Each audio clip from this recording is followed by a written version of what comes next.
La evaluación del aprendizaje por competencias siempre ha estado en discusión. La evaluación de competencias constituye en la actualidad un reto frente a los propósitos de la formación en los diferentes niveles educativos. Pero, ¿qué significa?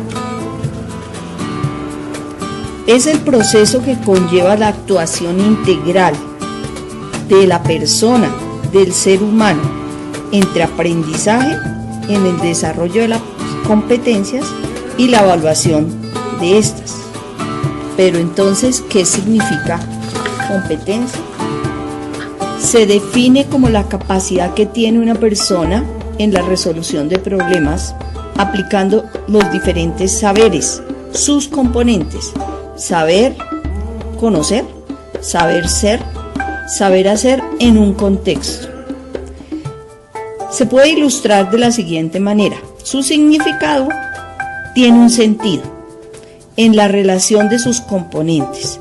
El saber como el conocimiento desarrollado, fortalecido. El saber hacer como las habilidades y la experiencia. El saber ser, el más importante, las actitudes, los intereses y los motivos. Todas estas en su relación entre saber ser y saber hacer y ser, mediado por la enseñanza de aprender haciendo, aprender a aprender haciendo. Entonces, ¿qué es evaluar? Es el reconocimiento del desempeño del estudiante, fundamentado en la actuación integral de la persona ante situaciones y problemas del contexto. O sea, el reconocimiento del desempeño. ¿Cómo se evidencia? Hay varios aspectos que le dan significado a la evaluación de competencias. Cuando el estudiante se enfrenta a diversas situaciones problemáticas, y es allí donde se recompilan evidencias a partir de los criterios señalados para que se pueda llegar a retroalimentar en procesos continuos de mejoramiento. Es decir, el papel que juega la evaluación en un proceso de aprendizaje, en un proceso formativo, es vital. La evaluación de competencias tiene carácter formativo o carácter sumativo. Se habla y se ha trabajado por muchos años dos conceptos: evaluación formativa y evaluación sumativa. La evaluación formativa busca potencializar los saberes y talentos de los estudiantes en cuanto a su desempeño. ¿Cómo lo puedo observar? ¿Cómo lo puedo verificar? ¿Cómo lo puede demostrar una persona? Por ejemplo, frente al desarrollo de productos en relación con un proyecto, pero específicamente debe responder a un problema real o caso. Puede ser la elaboración de un mapa, la construcción de un ensayo, la resolución de un problema, el planteamiento de un producto que puede ser físico, en la participación activa de un evento, puede ser en el momento que argumento, en el momento que potencializo mi pensamiento crítico. Otro ejemplo, una salida de campo. Y la evaluación sumativa tiene que ver con los resultados del desarrollo de las competencias. Esta sí ya es mucho más formal.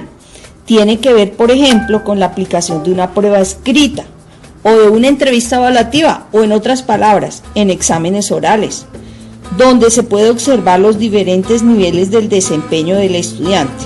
Esta tiene que ver con un momento determinado. La evaluación formativa tiene que ver más con el proceso, y la evaluación sumativa está determinada en unos momentos específicos del proceso de aprendizaje. ¿Para qué evaluar? Podemos denotar muchos elementos, pero solamente anotamos: la evaluación por competencias fortalece el proceso de aprendizaje y la calidad de la formación. ¿Cómo voy a evaluar? He ahí el interrogante. Si tengo claridad en qué es evaluar, en qué es lo que evalúo, en para qué evalúo, cómo evaluar, puedo utilizar mis habilidades como docente o las habilidades de la persona que evalúa para definir o diseñar diferentes instrumentos. Por eso es necesario diseñar instrumentos precisos de evaluación de competencias basados en niveles de desempeño y los problemas del contexto. La actuación integral del proceso evaluativo busca que el estudiante resuelva problemas de manera autónoma para afrontar retos del mismo contexto, de situaciones reales, de las situaciones de vida. ¿Cómo voy a hacerlo? A través del diseño de instrumentos.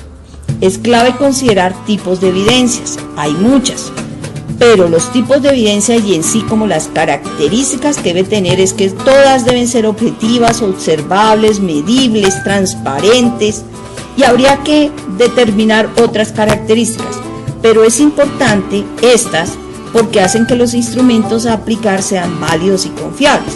Se pueden definir metodologías para evaluar competencias. Si hablábamos de 3 componentes, los podemos determinar de la siguiente manera. Si yo hablo de conocimiento y saber conocer, tiene que ir relacionado con saber hacer y con saber ser. Si hablo de conocimiento y saber conocer, yo puedo elaborar pruebas escritas cerradas, que no quiere decir que no tenga que ver con saber hacer o saber ser. Pruebas escritas cerradas, pruebas escritas abiertas, pruebas orales, ensayos, controles de lectura.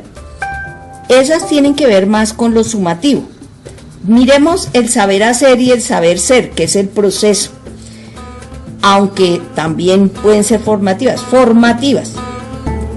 Audios, videos, testimonios, registros de observaciones, ensayos, argumentaciones, diferentes tipos de escritos, uso de mapas, representaciones gráficas, intervenciones en procesos.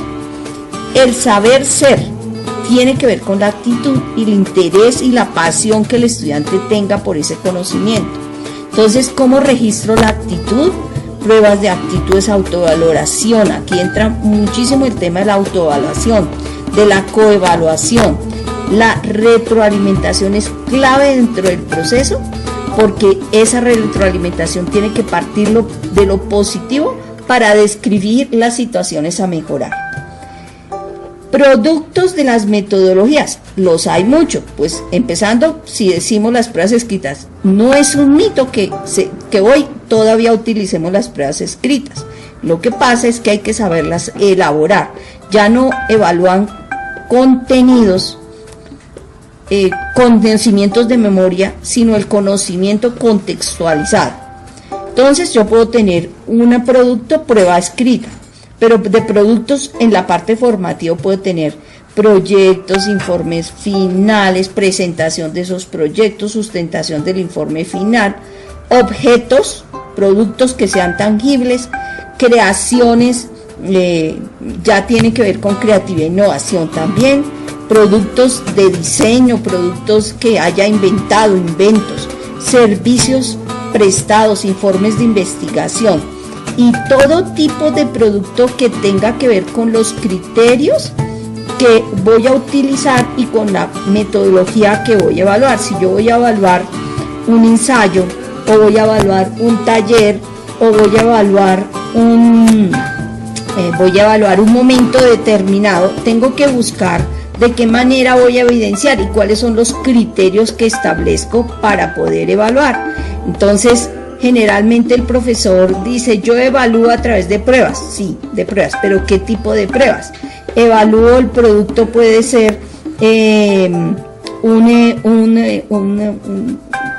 resultado de un proyecto en creación de un objeto, entonces hay que sustentarlo, la presentación de un debate, circunstancias que la persona en su vida social, en su vida personal como profesional, tenga que ver con el desarrollo de las competencias y de lo que aprendió. Entonces, esos procesos, esos tipos de evaluaciones son sumativas y formativas. Pero hay algo fundamental que es definir los criterios. ¿Cómo se definen los criterios? Hay diferentes formas, pero enunciemos solamente unos básicos. La rúbrica. La rúbrica define criterios con los que se va a evaluar a la persona competente. tiene que ver con los niveles establecidos frente a los criterios evaluados, es decir, si lo tiene o no lo tiene y qué le falta para mejorar. Los mapas de aprendizaje son una creación, una propuesta muy interesante del profesor Sergio Tobón, colombiano, que lo ha hecho desde hace unos años, pero él plantea que estas son unas guías que apoyan al estudiante a la mejora continua, pasando de un nivel de dominio a otro. Entonces, el mapa de aprendizaje también determina la competencia y el criterio, pero cuando dice mapa de aprendizaje, tiene que ver con el dominio que tiene la persona frente a su desempeño. Entonces habla de preformal, resolutivo, autónomo y estratégico. Es bien importante. Ahora bien, finalmente, la evaluación del aprendizaje por competencias es un punto de partida, no necesariamente un punto de llegada.